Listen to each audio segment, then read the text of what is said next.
po si Jelay Andres at nandito ako ngayon sa shoot na Wish Ko Lang at ako ang naatasan ni Miss Vicky Morales na mag-surprise ngayon sa ating napiling kababayan na tutulungan ng Wish Ko Lang.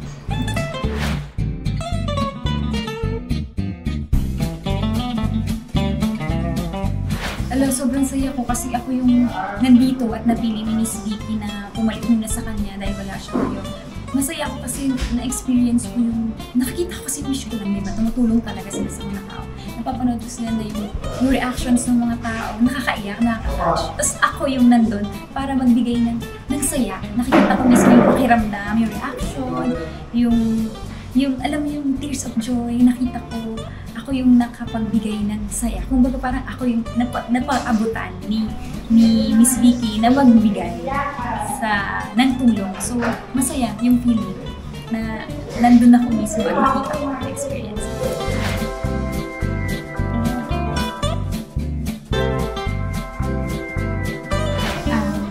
Nausap ko siya kanina. Ako din, nakaranas din ako ng hindi magandang resulta ng love life. No, naka-experience. Sabi ko sa kanya, okay lang yan kasi kahit sino sa atin pwede makaranas yan. Pero okay lang yan. Kasi yung experience na yun yung magtuturo sa atin ng tamang daan. At saka kung bakit natin naranasan yun, may dahilan, may lesson. So yun, nakarelate ako kay ate kasi ako rin naman naka-experience nun. Pero ngayon, madaming blessings na dumadating sa kanya. Ganun naman yun eh. Kapag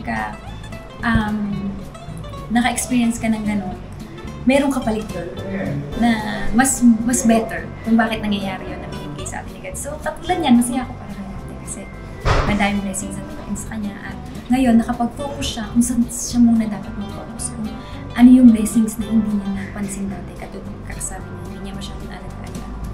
So ngayon masaya ako kasi nakita niya yun.